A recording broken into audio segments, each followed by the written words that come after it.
Olá, meus amigos, estamos iniciando mais uma discussão dentro dos tópicos de mecânica. Hoje nós vamos falar um pouco sobre a solução geral da equação diferencial do oscilador harmônico simples.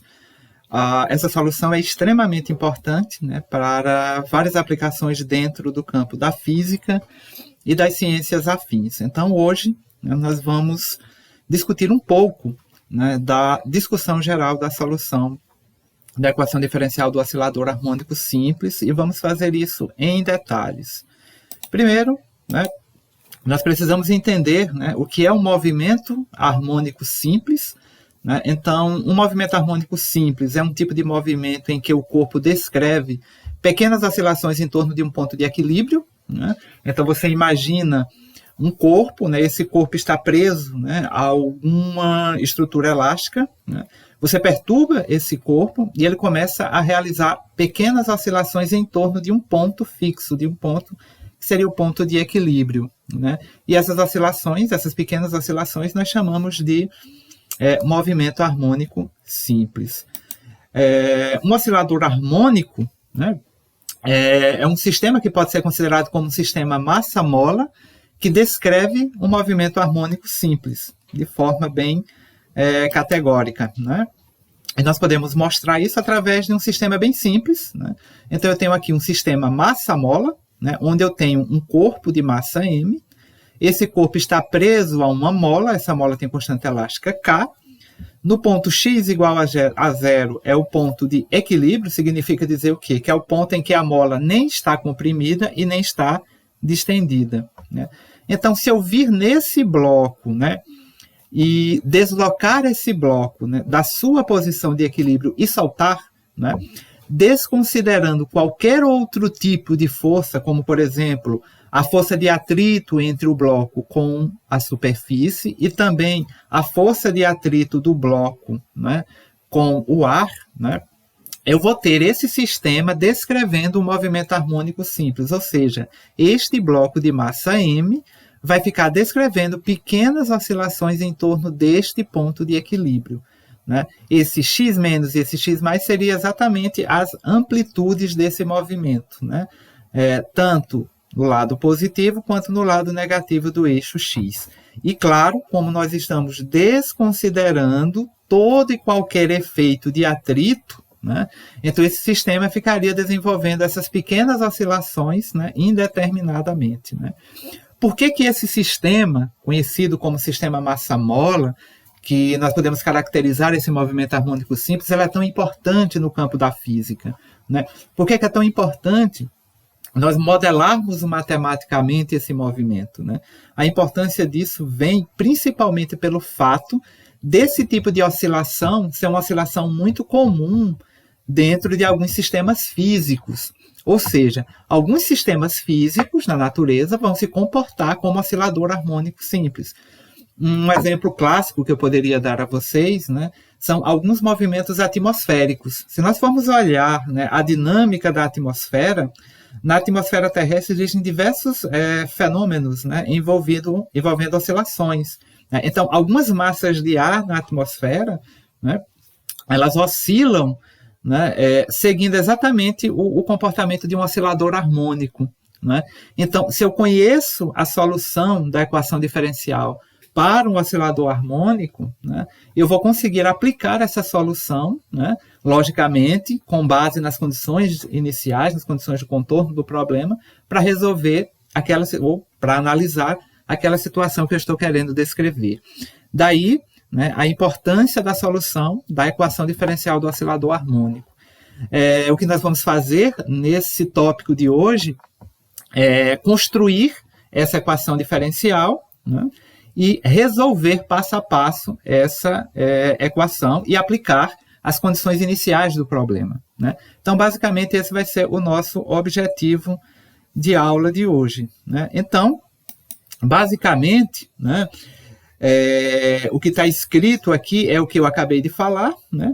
Se nós deslocarmos esse bloco, desconsiderando que exista qualquer outro tipo de força, no exato momento que eu tirar esse bloco de massa m da sua posição de equilíbrio e soltar né, ele vai, e lógico, desconsiderando todos os atritos, né, nós vamos perceber que este bloco aqui ele vai ficar oscilando sob a ação de uma força que nós chamamos de força restauradora. Né? O que é essa força restauradora? É a força que a mola exerce sobre o bloco. Essa força tende sempre a levar esse bloco à estabilidade, ou seja, levá-lo novamente à sua posição de equilíbrio. Então esse bloco vai ficar oscilando entre essas amplitudes xm menos e x mais, né, sob a ação dessa força restauradora. Né? Então sempre que o bloco é deslocado para a direita ou para a esquerda da sua posição de equilíbrio, essa força restauradora está tentando restaurar a estabilidade desse bloco. Essa força restauradora ela é dada pela lei de Hooke, né? É uma equação que pode ser escrita como F, em termos de módulo, F igual a menos Kx. Esse menos vem exatamente do fato, né, dessa força estar tentando restaurar a estabilidade desse movimento. Então, essa força aqui seria a força restauradora. Né? Então, o que é que nós vamos ter? Né? Esse K é a constante elástica da mola, então ele vai, né, nos dar informação sobre a dureza da mola. Esse X, como nós já sabemos, é como é que eu poderia dizer? É a deformação sofrida pela mola. Né? A mola vai ser comprimida ou distendida, né? E esse X vai representar exatamente essa compressão e essa distensão. Então, essa é a nossa equação 1. Então, essa é a nossa equação 1 para análise. Né? Seguindo a nossa análise, nós vamos considerar o seguinte. Né? Nós vamos considerar no nosso problema a seguinte situação. Né? Esse F, que é a força restauradora, nós estamos considerando que é a única força atuante sobre o sistema, porque nós estamos, como eu já havia falado anteriormente, desconsiderando o atrito. Né? Então, se nós aplicarmos a segunda lei de Newton a esse sistema, ou seja, força resultante igual a massa vezes aceleração, né, nós vamos concluir, né, que a força resultante sobre esse sistema vai ser igual à própria força restauradora, já que é a única força que está atuando no meu sistema. Então, né, eu posso dizer que essa força resultante vai ser o meu menos Kx. Então, eu tenho menos Kx igual a massa vezes aceleração. Bom, seguindo essa análise, né, eu posso dizer que menos Kx vai ser igual a quem? A massa vezes a aceleração. Bom, mas na mecânica clássica nós sabemos que a aceleração ela é a derivada segunda da posição com relação ao tempo. Então esse x, ele é o quê? É o deslocamento que a mola sofre, a compressão ou a distensão. Né? Então a derivada segunda desse x vai me dar a aceleração. Por isso que eu escrevo menos Kx igual a massa vezes a derivada segunda da posição com relação ao tempo. Isso, né, vai nos dar o quê? Se eu passar, né, esse menos Kx para o outro membro, eu vou ficar com massa vezes derivada segunda da posição com relação ao tempo, né, mais Kx igual a zero. Então, quando eu fiz isso, eu construí uma equação diferencial. Né? Então, essa equação que está aqui, ela representa uma equação diferencial. Por que uma equação diferencial? Toda e qualquer equação em que a variável que nós estamos buscando configura em uma derivada caracteriza-se como uma equação diferencial. Né? Essa equação diferencial aqui, né, ela é uma equação diferencial de segunda ordem, porque envolve derivadas segundas. Né? Então, eu tenho essa equação diferencial. Né? Então, essa equação diferencial é a equação que descreve o comportamento de um oscilador harmônico, ou seja, de um sistema massa-mola que descreve um movimento harmônico simples, ou seja, pequenas oscilações em torno de um ponto de equilíbrio. A solução dessa equação aqui vai me dar as equações que permitem me determinar qual a posição que essa mola vai ocupar, qual é a velocidade e qual é a aceleração que esse sistema vai descrever. Né? Então, essa equação ela é uma equação de acordo com a classificação das equações diferenciais. Né? Ela é uma equação diferencial, linear, homogênea, de segunda ordem, com coeficientes constantes. Né? Ou seja, se nós formos para a teoria das equações diferenciais, né, essa equação que está aqui, que é a equação do oscilador harmônico, se caracteriza exatamente como uma equação diferencial linear homogênea de segunda ordem, né? E ela descreve, né, o comportamento, né, do oscilador harmônico, né? E como eu tinha falado inicialmente, né, da nossa aula, essa equação diferencial ela é muito importante. Por quê? Porque, como nós já vimos, diversos sistemas físicos na natureza podem se comportar como um oscilador harmônico. Então, se eu souber a solução desta equação diferencial, eu vou conseguir descrever as características do meu sistema oscilante, né, desde que eu conheça, evidentemente, as condições iniciais do meu problema. Basicamente é isso. A equação que nós vamos procurar resolver e construir, né, as soluções é exatamente esta equação, né, a equação diferencial do oscilador harmônico simples. Esse vai ser o nosso trabalho da nossa aula de hoje. Bom, então vamos lá. Então vamos lá resolver este problema, né? Então, primeiro, né, eu quero resolver a equação 2. Né? Eu quero resolver a equação diferencial que eu mostrei anteriormente. Né? No campo das equações diferenciais, né, existem técnicas específicas para você resolver equações diferenciais lineares de segunda ordem. Mais especificamente, como aquela é uma equação diferencial, linear, homogênea, de segunda ordem com coeficientes constantes, né, existem métodos já bem específicos dentro da teoria das equações diferenciais que nos permitem solucionar e encontrar as soluções, né, da equação. Bom, para esse tipo de equação, dentro da teoria das equações diferenciais, nós podemos supor uma solução geral desse tipo. X de t igual a e elevado a pt. Esse p é uma variável, é um parâmetro a ser determinado, e esse t é o tempo. Então, pelo método de solução das equações diferenciais de segunda ordem, esse tipo de equação admite uma solução desse tipo. E exatamente uma solução desse tipo que nós vamos impor, né, a nossa equação diferencial. Então, ainda seguindo o método, né, ou os métodos de solução das equações diferenciais, né, como a equação é uma equação diferencial de segunda ordem, né, a solução geral dessa equação ela pode ser representada e obtida por meio de uma combinação linear de duas possíveis soluções.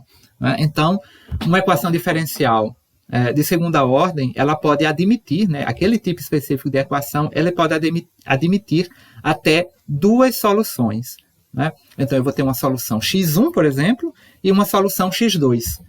E a solução geral dessa equação, né, vai ser uma combinação linear, né, dessas duas soluções independentes, x1 e x2. Por isso que eu posso escrever essa solução geral como sendo o quê? C1 vezes x1 de t mais C2 vezes x2 de t.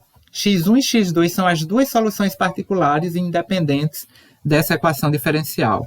C1 e C2 são constantes, né, que podem ser determinadas a partir das condições iniciais do meu problema. Então, no geral, né, a solução de uma equação daquele tipo, dentro da teoria das equações diferenciais, pode ser dada por esta combinação linear. O que nós vamos procurar fazer, né, é encontrar, né, essas duas soluções particulares, que é a x1 e x2, e escrever nessa forma geral. Então, basicamente, esse vai ser o nosso objetivo. Então, nós vamos encontrar x1 e x2, né, e, logicamente, né, dentro desse processo, aplicar esta condição que está aqui, essa forma geral de solução. Então, esse vai ser o nosso trabalho. Então, vamos lá, né, aplicar esse método. Bom, como eu já havia falado anteriormente, C1 e C2 são constantes arbitrárias, elas podem ser determinadas a partir das condições iniciais do problema. E só lembrando que no campo da física, as condições iniciais do meu problema é que definem o sentido físico da solução da minha equação. Né? Do ponto de vista matemático, né, resolver uma equação diferencial é eu ter uma função, né, expressa em termos de constantes, que vão aparecer, né, nessa solução. Né? E lógico que essa solução só vai ter um sentido físico se, né, nós pudermos determinar as constantes que aparecem, né? Seja pelo método das condições iniciais ou por condições de contorno. Né? Então, esse vai ser o nosso trabalho. Né? Então, considerando que x1 e x2 admitem soluções do tipo x igual a e elevado a pt, né? Ou seja, onde p é um parâmetro, né, a ser determinado e t é o tempo, né? Então, nós vamos aplicar essa solução nessa equação que está aqui. Né? Então, nós vamos pegar a nossa equação diferencial, né, massa vezes a derivada segunda da posição com relação ao tempo, mais kx igual a zero, e vamos substituir essa solução aqui nesta equação e desenvolver as derivadas. Né? Então, só para facilitar um pouco os nossos cálculos, eu vou reescrever essa equação.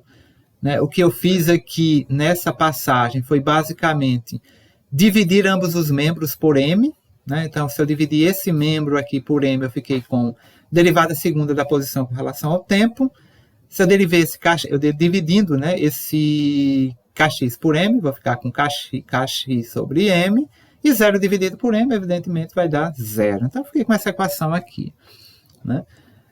Substituindo as respectivas, né, soluções, ou seja, se eu estou admitindo uma solução do tipo x igual a e elevado a p vezes t, então eu vou substituir aqui.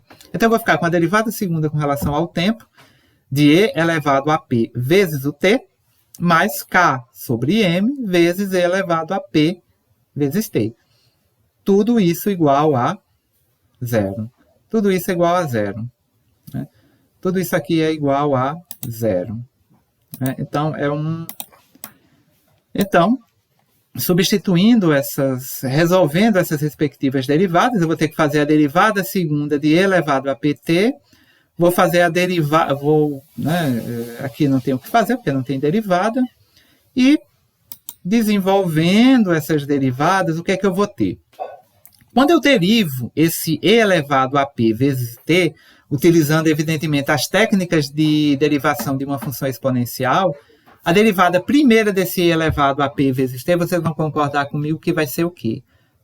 P que multiplica e elevado a p vezes t.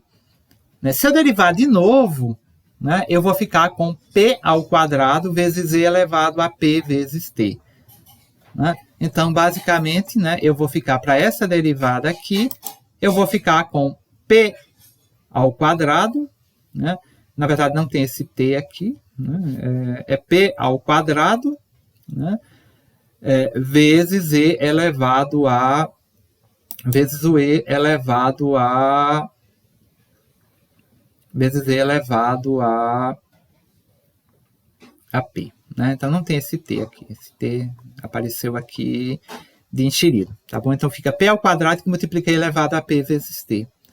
Né? Então, seguindo, né, o nosso processo de solução, nós vamos ficar aqui só desconsiderando que exista, né, eu vou até tirar aqui para que vocês não se atrapalhem, né? Não existe esse pt aqui, né? Não existe esse p vezes t, é apenas p ao quadrado mais k sobre m. Tudo isso igual a zero. Coloquei o p, o e elevado a pt em evidência, né? Que ele aparece nos dois termos, né? Então, coloquei-o em evidência, né? E está aí o nosso resultado. Então, seguindo essa nossa linha de raciocínio, desenvolvendo toda essa matemática, né? Eu posso eliminar esse e elevado a p vezes t, passando esse e elevado a p vezes t dividindo, né? Então, vai ficar 0 dividido por e elevado a pt, que vai ser 0. Então, eu vou ficar com essa equação aqui. P ao quadrado mais K sobre M igual a 0. Então, eu vou ficar com essa equação aqui. Lembrando que, nessa primeira parte, o meu objetivo principal é encontrar esse P. Né? Porque, tendo uma expressão para esse P, eu posso voltar lá naquela solução x elevado a E, né? X igual a P, E elevado a P vezes T, e substituir esse P lá. Bom, então, o que é que eu vou fazer? Bom, se o meu objetivo é encontrar esse valor de P, então, basicamente, o que eu tenho que fazer é isolar esse P. Né? Então, vamos pegar a equação 6, né? Isolar esse P. Se vocês observarem, a variável do nosso problema é o P. Encontrar o valor de P, na verdade, é encontrar a solução de uma equação de segundo grau, né? Isso aqui é uma equação de segundo grau. Estou encontrando as raízes dessa equação, né? Resolvendo-a, né? Nós vamos encontrar o valor de P. Né? Então, eu posso dizer simplesmente que P ao quadrado igual a menos K sobre M, né? Somente isolando P2. O que vai nos dar, né, um P igual a mais ou menos a raiz quadrada de menos K sobre M. Nesse ponto aqui, vocês vão concordar comigo que a solução dessa equação aqui ela não cai no campo dos reais, porque eu tenho a raiz quadrada de uma quantidade negativa, menos K sobre M. Né? Então, eu vou ter que buscar uma solução complexa, especificamente para esse P. Né? Então, para resolver esse problema, né, eu posso simplesmente escrever que P, né, é igual a mais ou menos a raiz quadrada de K sobre M vezes I ao quadrado. Só lembrando que no campo dos complexos, esse I ao quadrado é igual a menos 1. Só lembrando, né? É aquele método alternativo para sanar esse problema de raízes negativas, né? Então, eu vou ter mais ou menos a raiz quadrada de K sobre M, I ao quadrado. Né? Esse I ao quadrado, se eu extrair a raiz quadrada dele, eu vou encontrar I. Né? Então, eu vou ficar com P igual a mais ou menos I vezes a raiz quadrada de K sobre M. Né? Então, resolvi aqui o problema do negativo dentro da raiz. Agora eu tenho, né, um P complexo, né? E nós sabemos que a nossa equação final, né, que nós estamos querendo buscar para o valor de x, ela, lógico, ela não pode ser complexa. Né? Então, mas esse P complexo, né, vai se desenvolver, né, dentro da solução que nós vamos construir. Né? Então, só fazendo a menção que nesse processo aqui, nós chamamos I ao quadrado de menos 1. Por isso que o menos 1 desaparece, esse menos desaparece aqui. Então, vamos continuar, né, o nosso processo detalhado de solução desta equação. Né? Vamos seguir o nosso processo. Né?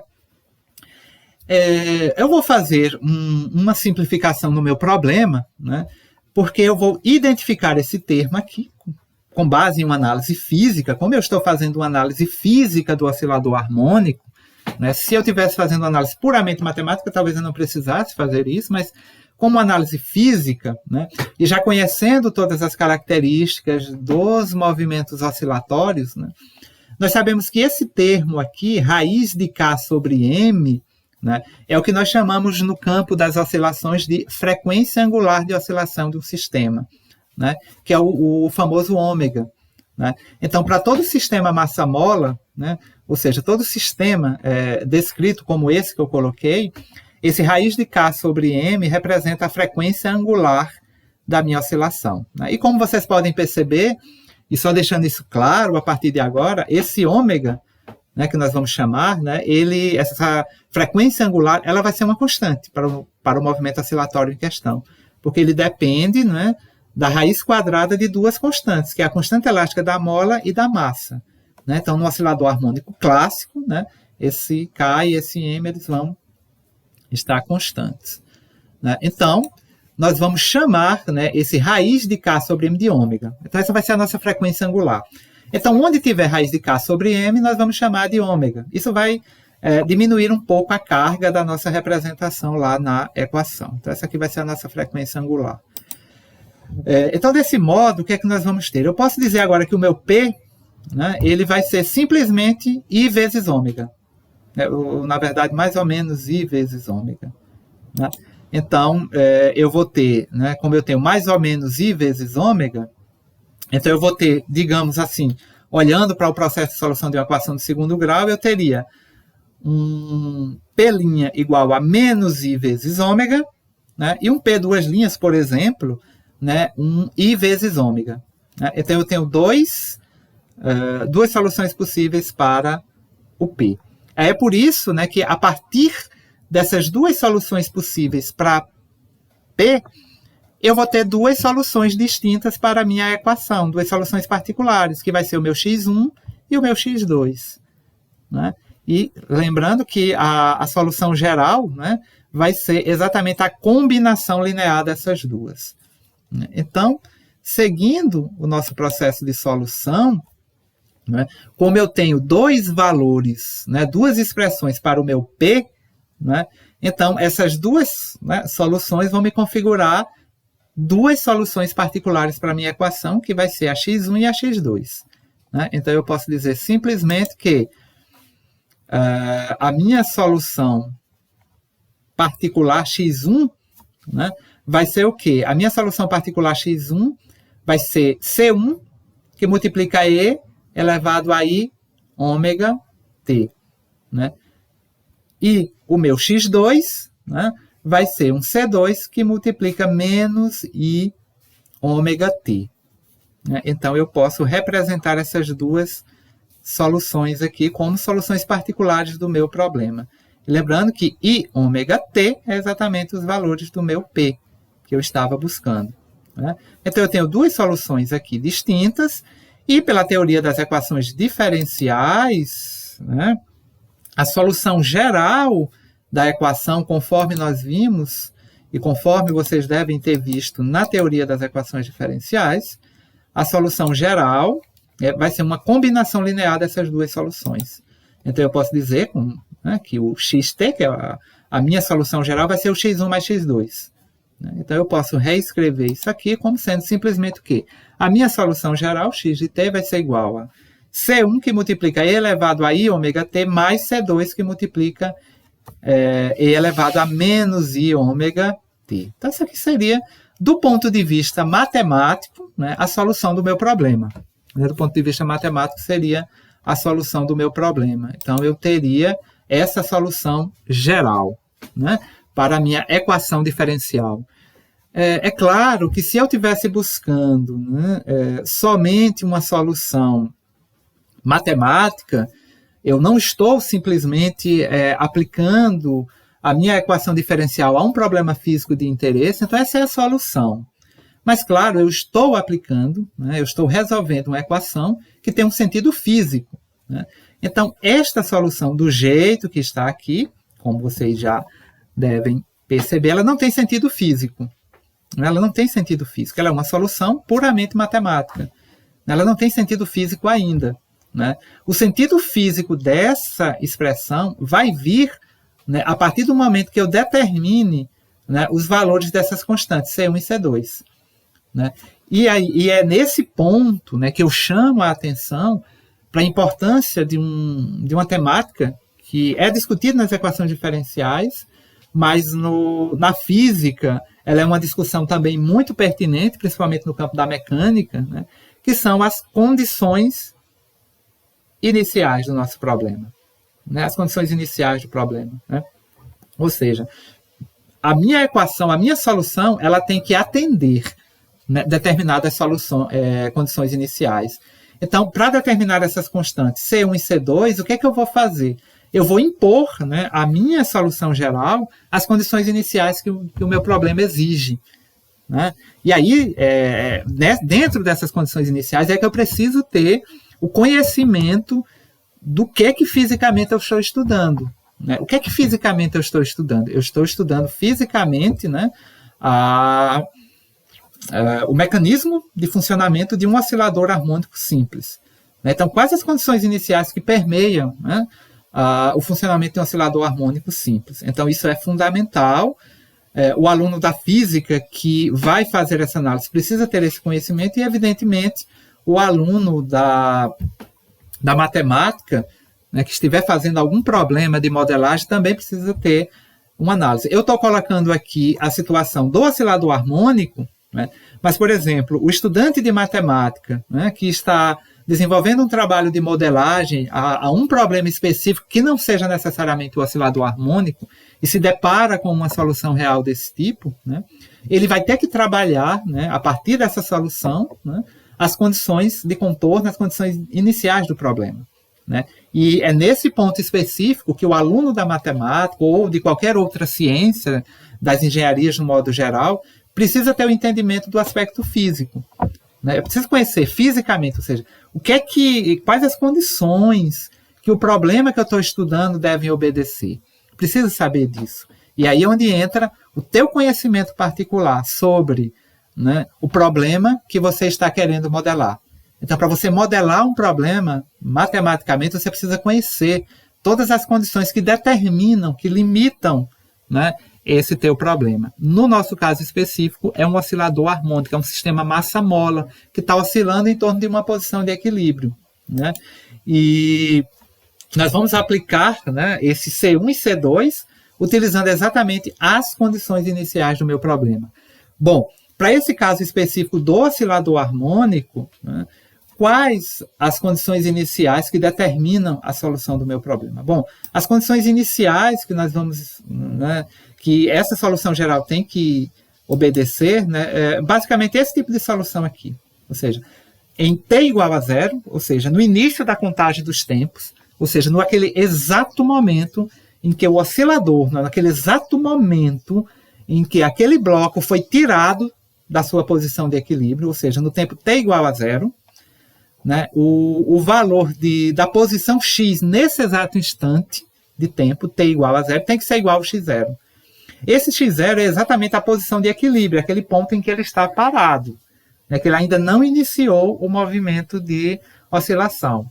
Então, o x de zero tem que ser igual a x0. Né? Se a tua equação não obedece a essas condições, ela não vai te reproduzir, né, os resultados que você procura. Da mesma maneira, no tempo t igual a zero, a velocidade inicial tem que ser v0. É claro que essa velocidade inicial ela pode ter qualquer valor, inclusive zero. Né? Então, são essas as condições iniciais que esse problema aqui, que essa solução aqui, ela está sujeita. E nós vamos aplicar essas condições iniciais para resolvermos o nosso problema, ou seja, para determinar os valores dessa constante. Daqui para frente, todo o nosso trabalho matemático, né, no sentido de modelar essa solução, vai ser no intuito de representar fisicamente o que são essas constantes C1 e C2. Né, e talvez reescrever essa solução aqui de uma outra forma, a partir, né, dos valores que essas constantes e das representações físicas que essas duas constantes vão apresentar. Então, esse vai ser o nosso trabalho daqui para frente, né? É trabalhar agora com essas condições iniciais do meu problema. Então, seguindo, né, esse patamar, né, nós vamos impor as nossas condições iniciais. Então, nós vamos impor na nossa solução geral, né, a primeira condição inicial. Qual foi a primeira condição inicial? Em x de zero vai ser que t igual a x0. Então, o que é que eu vou fazer? Eu vou pegar aquela solução geral lá, C1 que multiplica e elevado a i ômega t, mais C2 elevado a menos i ômega t, e aplicar a condição inicial, ou seja, a condição em t igual a zero. Então, eu vou ficar com x de zero igual a C1 vezes e elevado a i ômega 0 mais C2 e elevado a menos i ômega vezes 0. Né? Evidentemente, se nós formos desenvolver isso aqui, né, como esses expoentes aqui estão sendo multiplicados por zero, eu vou ficar aqui desse lado com e elevado a zero e aqui também e elevado a zero. Então, eu vou poder considerar que e elevado a zero é 1 e elevado a zero é 1. Então, não é um procedimento matemático complicado nós concluirmos que aqui eu vou ficar com C1 mais C2 igual a x0, conforme vocês estão vendo aqui. C1 mais C2 igual a x0. Né? Então, se eu somar essas duas constantes iniciais, eu tenho que ter o x0. Então, fisicamente falando, essas duas constantes C1 e C2, elas devem ter dimensão, né, de comprimento. Mas vamos continuar o nosso desenvolvimento. Aí, o que é que nós vamos fazer? Nós vamos aplicar a segunda condição inicial. Qual é a segunda condição inicial? A velocidade no tempo t igual a zero, ou seja, o v de zero tem que ser igual a v0. Bom, mas para isso, eu preciso determinar a função matemática da velocidade. Né? E aí nós precisamos lembrar que a função matemática da velocidade é a derivada da posição com relação ao tempo. Então, o que é que eu vou fazer? Eu vou pegar aquela solução geral lá e vou derivar com relação ao tempo. Ou seja, eu vou fazer derivada de x com relação a t. Né? Vou derivar aquela solução geral lá né? Ou seja, eu vou fazer a derivada disso aqui. Então, é claro, aqui nós vamos aplicar o processo de derivação de funções exponenciais. Logicamente, se você está aqui nesse vídeo, né, quem é aluno de mecânica ou da matemática, evidentemente, sabe derivar, né? Então, o que nós vamos ter, né, que ao derivarmos esse C1 que multiplica e elevado a I ômega t, e esse C2 que multiplica e elevado a menos I ômega t, ao fazer essa derivada, nós vamos encontrar isso daqui. A derivada desse primeiro termo aqui vai ser I ômega C1 e elevado a I ômega t. E a derivada desse outro termo aqui vai ser menos I ômega C2 e elevado a menos I ômega t. E só lembrando que a derivada de uma função exponencial é a própria função vezes a derivada do seu expoente. Por isso que nós tivemos esses resultados aqui. Pronto. Então, eu já tenho aqui a minha velocidade no instante de tempo t. Então, esta função matemática aqui me dá a velocidade do meu sistema, do meu bloco, né? E aí eu aplico a condição, né? Qual é a condição? V de zero, né? Então, o que é que eu vou fazer? Olha, quanto é que vale essa velocidade aqui no tempo t igual a zero? Aí eu faço I ômega C1, que multiplica I elevado a I ômega vezes zero, menos I ômega C2 vezes E elevado a menos I ômega vezes zero, né? Da mesma maneira, eu vou ficar aqui com E elevado a zero e aqui com E elevado a zero. Todo número elevado a zero é 1. Então, eu vou ter 1 como resultado, o que vai me dar um V0 igual a I ômega vezes C1 menos I ômega vezes C2. Essa daqui é a velocidade no tempo t igual a zero. Só lembrando que o meu objetivo nisso aí é encontrar, né, as expressões, os valores, encontrar C1 e C2. Né, e eu vou aplicar essas duas condições de contorno. Então, vamos seguir o nosso movimento, né, vamos seguir a nossa solução. Né. Como vocês estão vendo, nós estamos resolvendo passo a passo. Né, e aqui está a nossa expressão para a velocidade no tempo t igual a zero. E, lógico, essa condição ela tem que obedecer isso aqui, ó, V de zero igual a V0. Então, o que eu vou fazer? Vou igualar, né, essa equação a V0. Então, I ômega C1 menos I ômega C2 vai ser igual a V0. Pronto. Então, a partir daí, eu posso pegar esses dois resultados, né, e dizer o seguinte: agora eu tenho duas equações que relacionam C1 e C2. Né? Eu tenho a primeira equação que eu obtive lá, do x de 0 igual a x0, que foi C1 mais C2 igual a x0, e essa equação que eu obtive aqui, I ômega C1 menos I ômega C2 igual a V0. Então, eu tenho duas equações com duas variáveis. Né? Então, eu tenho um sistema de equações aqui. Então, qual é o próximo passo? Meu objetivo não é encontrar o C1 e C2, então o que é que eu vou fazer? Eu vou resolver, né, esse sistema. E só lembrando, né, que, do ponto de vista de uma análise física, se você estiver aplicando esse problema de análise física, escrever C1 e C2 é escrever esse C1 e esse C2 em termos desse ômega, em termos de V0 e em termos de X0. Mas, claro que para o nosso problema, V0, X0, né, são as condições iniciais, são as condições que eu sei, que eu conheço, né, que definem o meu problema. Né? Então, basta apenas eu escrever esse C1 e esse C2 em termos dessas quantidades. Para isso, nós vamos resolver esse sistema de equação do primeiro grau.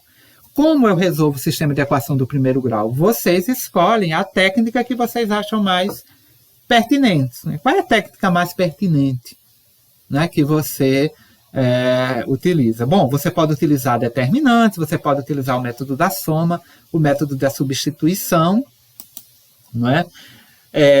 Mas eu vou escolher aqui a solução deste sistema de equação pelo método da substituição. Agora, é claro, vocês fiquem à vontade para resolver utilizando o método que vocês acharem mais adequado.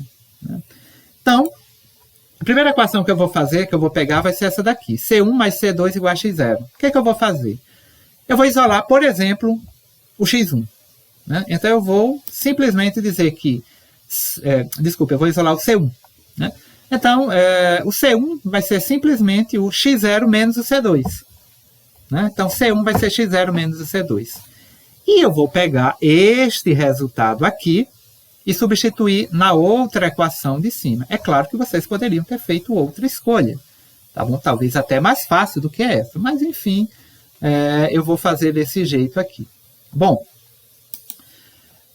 eu vou pegar agora I ômega C1 menos I ômega C2 igual a V0, né?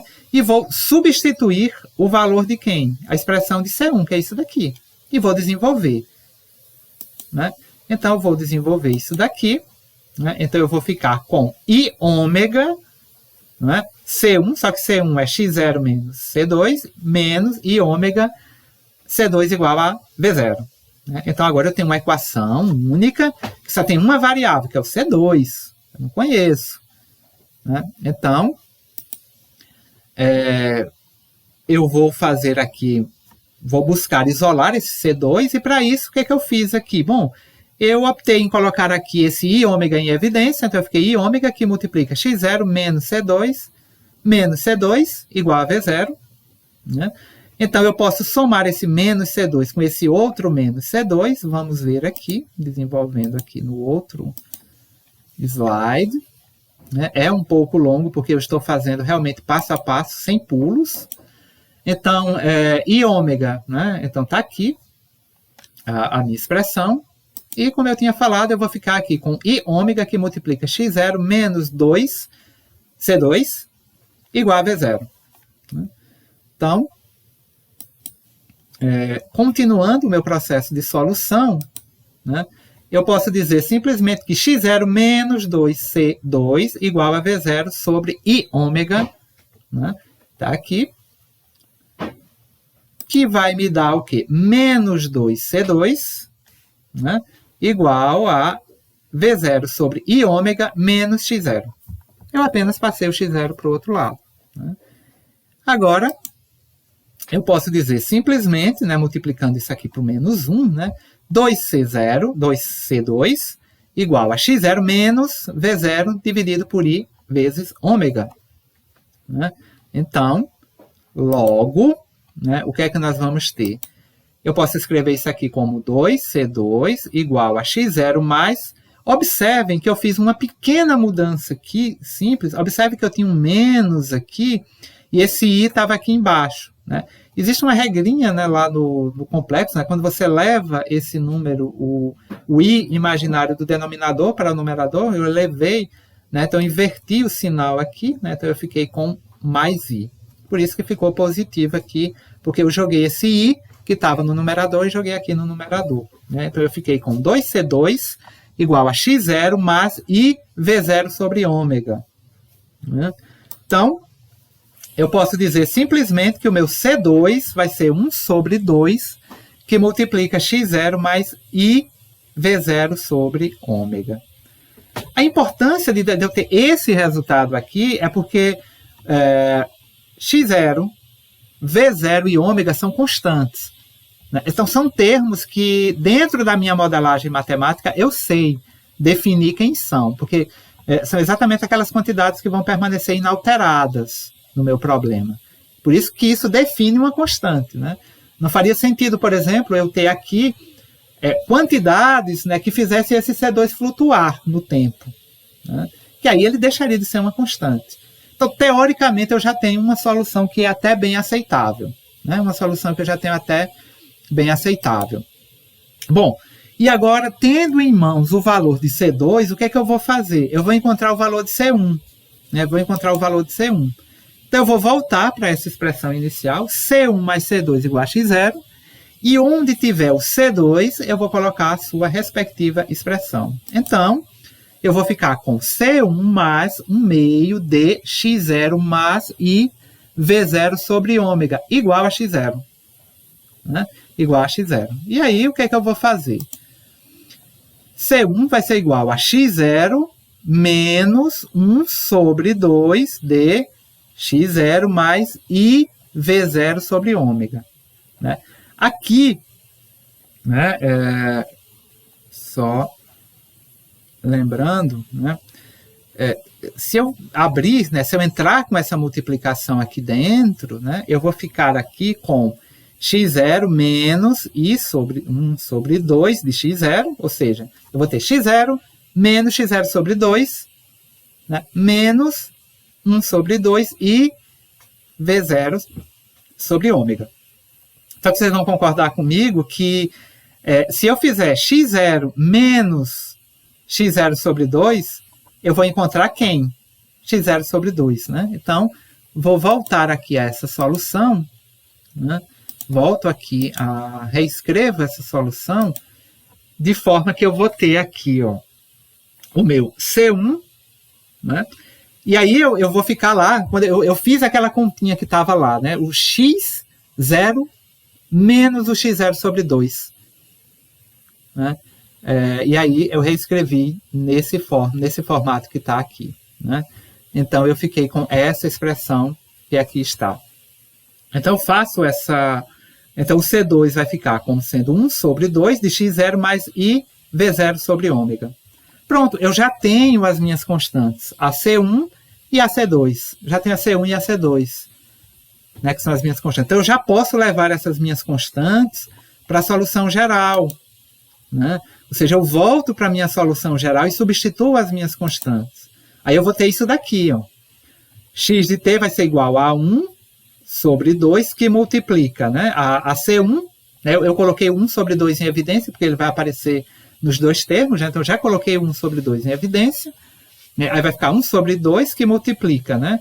x0 menos i v0 sobre ômega e elevado a i ômega t. Mas x0 mais i v0 sobre ômega vezes i elevado a menos, ou melhor dizendo, vezes e elevado a menos i ômega t. Está aqui a solução geral. Só lembrando que esse 1 meio que está aqui fora, ele deveria ser 1 meio aqui dentro e 1 meio aqui. Eu só coloquei em evidência, Então tem aqui a minha solução geral. Né? Ela está escrita em termos de quantidades que são mensuráveis no nosso problema, isso é uma coisa muito importante. Né? Você pode trabalhar com essa equação nesse formato, porém, né, como essa equação ela é uma equação muito conhecida no campo da modelagem de movimentos, né, dentro do movimento harmônico simples, nós ainda podemos reescrever esta equação que vocês estão vendo aqui, nós ainda podemos reescrever essa equação de uma forma mais compacta. Né? E para isso nós vamos utilizar algo que é muito importante. Ó.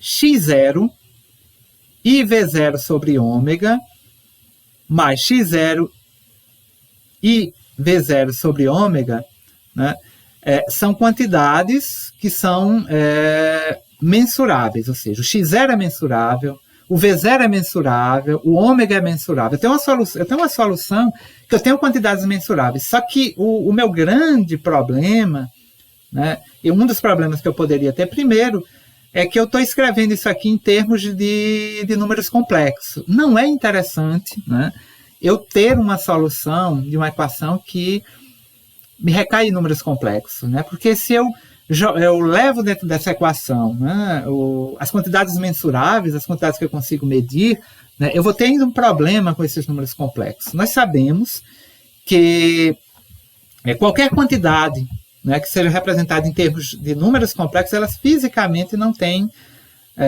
sentido físico. Né?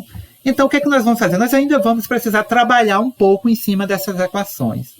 Para isso, nós vamos utilizar um artifício muito importante, né? Que essas quantidades aqui, elas são quantidades constantes.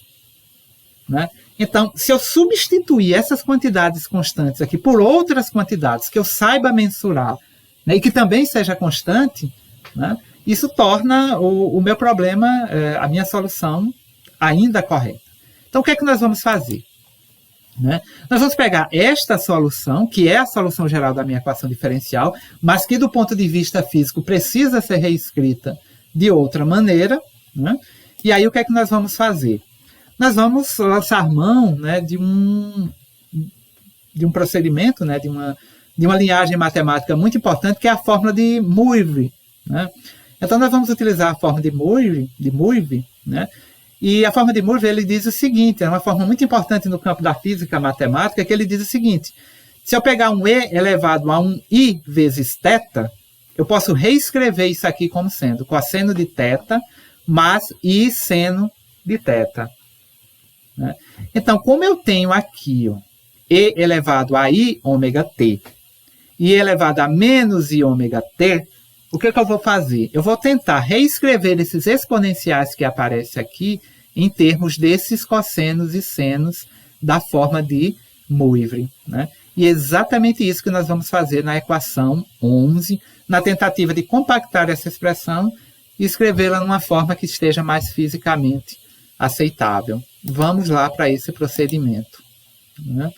Então, vamos fazer isso. É claro, né, eu ressalto que no campo das soluções das equações diferenciais, se vocês forem procurar alguns métodos de solução desse tipo de equação que, né, está disponível na rede, vocês vão encontrar outros procedimentos, né, de determinação dessas constantes, até outros artifícios utilizados.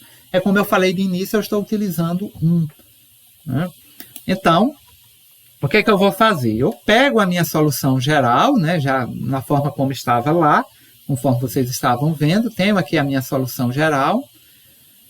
O que eu faço? Eu aplico a fórmula de Moivre. Né? Então, onde tem aqui, ó, nesse primeiro termo aqui, ó, onde tem I, E elevado a I ômega t, eu escrevo como sendo o quê? Cosseno de ômega t mais I seno de ômega t. Mas, aí vem para esse outro termo aqui, onde tem esse E elevado a menos I ômega t, eu escrevo como sendo o quê? x0 mais IV0 ômega vezes cosseno de ômega t menos I seno de ômega t. O menos vem por conta desse menos que está aqui. Perfeito. Agora eu cresci a fórmula, deixei a fórmula um pouco maior, mas isso vai nos possibilitar fazer algumas simplificações que, né, são importantes. Né? Então, o que é que nós podemos fazer aqui? Nós vamos entrar com essas multiplicações que estão aqui. Ó. Eu tenho esse primeiro termo aqui, que está multiplicando tudo isso daqui.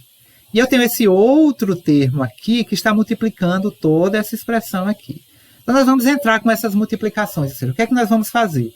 Nós vamos fazer aqui x0 vezes cosseno de ômega t, mais x0 vezes I seno de ômega t, menos IV0 sobre ômega cosseno de ômega t, menos IV0 sobre ômega vezes I seno de ômega t.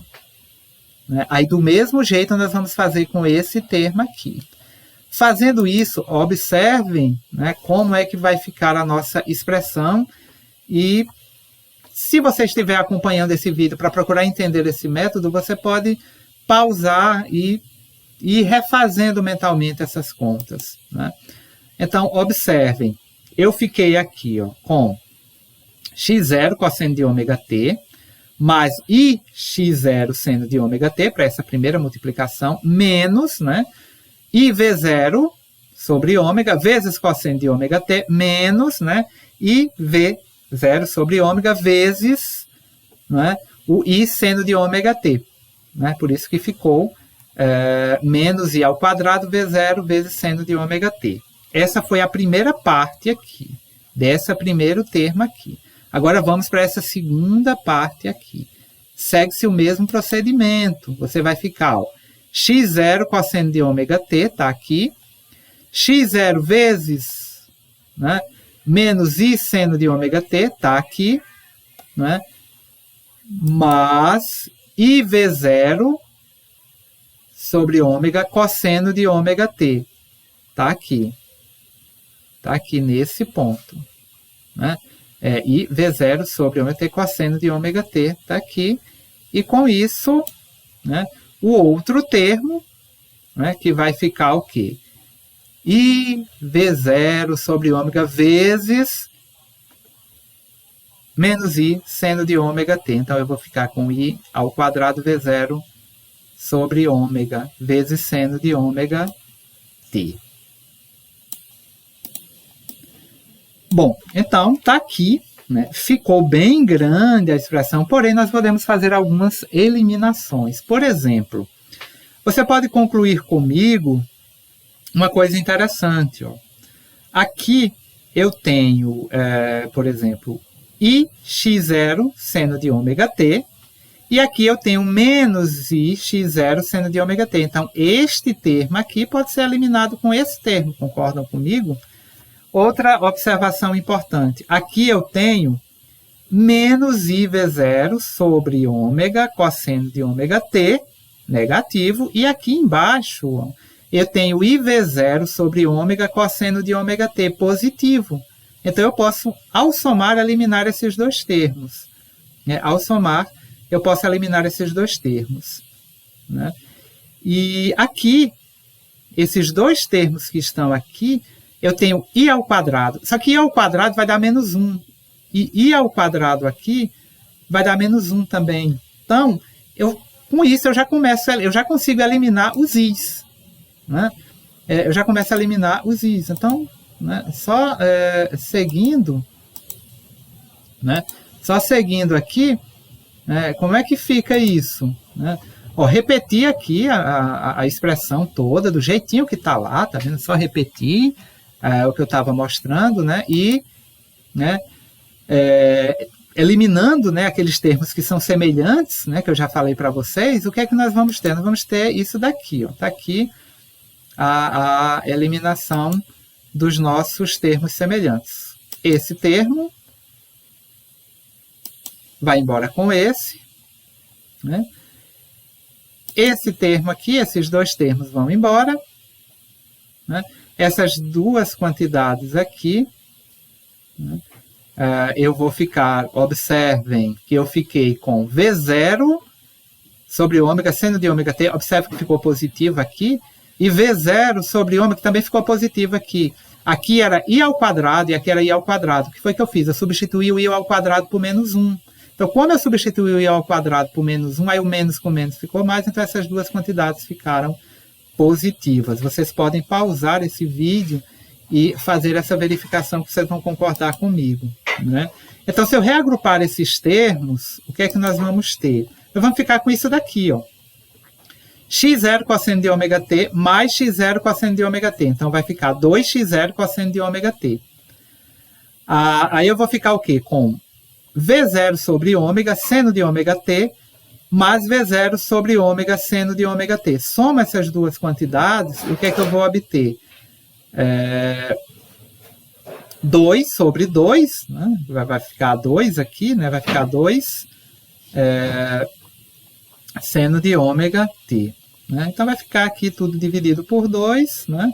Observe que vai ficar essa quantidade aqui, ó, 2V0 sobre ômega seno de ômega t, tudo multiplicado por 2. Eu tenho um meio aqui fora, posso colocar esse 2 em evidência, eliminá-los.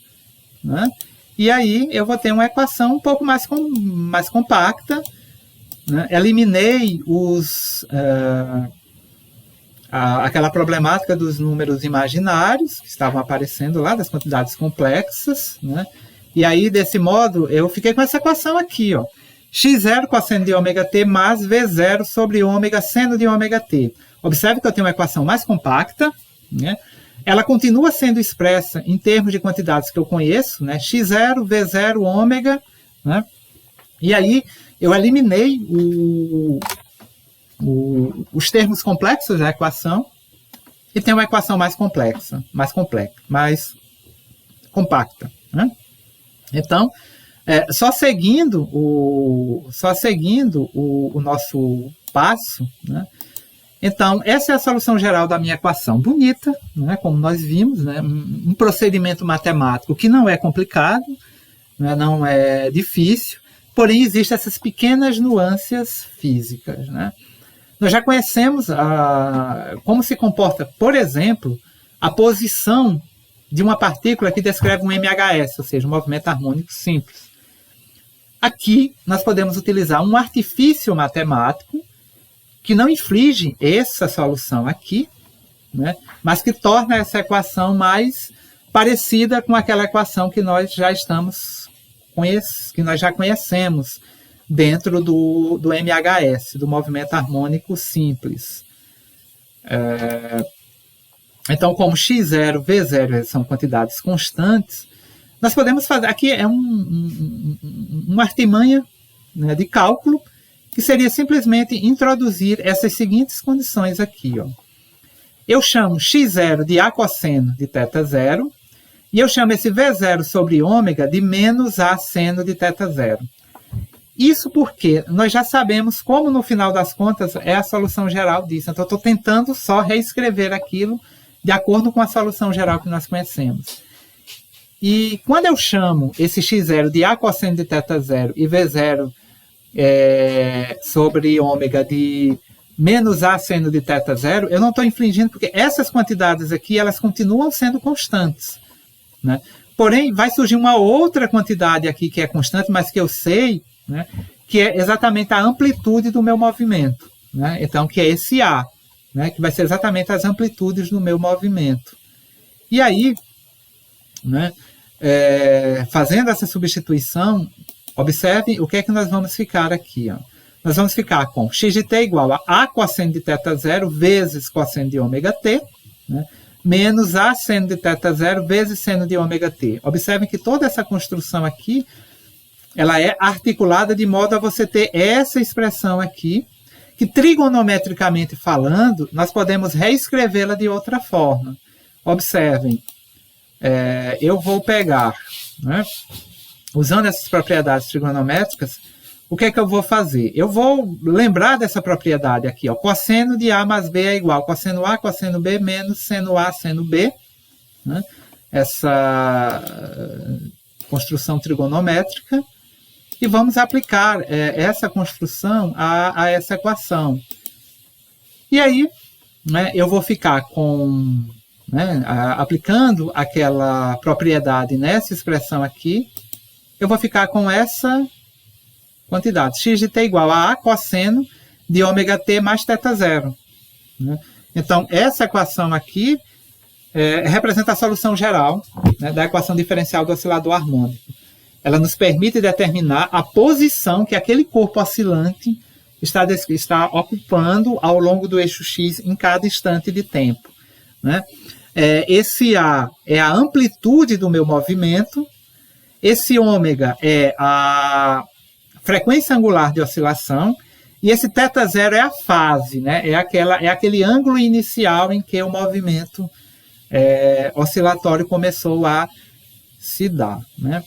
E a partir dessa equação, que representa a posição, por exemplo, se eu derivar essa equação, eu vou encontrar a equação que me permite avaliar a velocidade do sistema e também a equação que descreve a aceleração do meu sistema. Então, eu consigo fazer um estudo completo do movimento do oscilador harmônico a partir dessa solução aqui.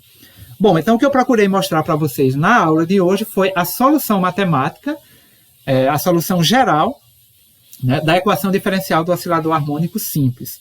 E só lembrando que o oscilador harmônico simples é aquele tipo de oscilador que, como o próprio nome já diz, né, nós estamos desconsiderando as forças de atrito e também estamos desconsiderando todas as forças externas que podem estar acontecendo, como, por exemplo, movimentos forçados. Né? Em outros momentos, né, nós vamos estar discutindo o oscilador harmônico forçado, que é quando existe um agente externo, né, contribuindo para o movimento oscilatório, e o oscilador harmônico amortecido, que é justamente quando nós consideramos que existe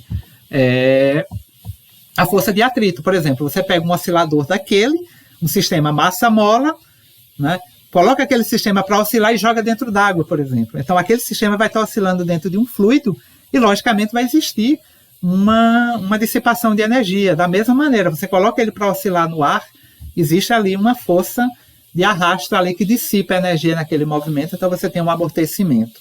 Isso para momentos posteriores, tá bom? Então, o nosso objetivo hoje, como, né, está expresso aqui, seria simplesmente mostrar passo a passo a solução da equação diferencial do oscilador harmônico simples. É claro que os passos, né, foram um pouco longos, porque nós mostramos exatamente o passo, né, o passo a passo no processo de desenvolvimento. Eu espero que essa discussão tenha contribuído, tenha ajudado a ter uma melhor visualização desse sistema.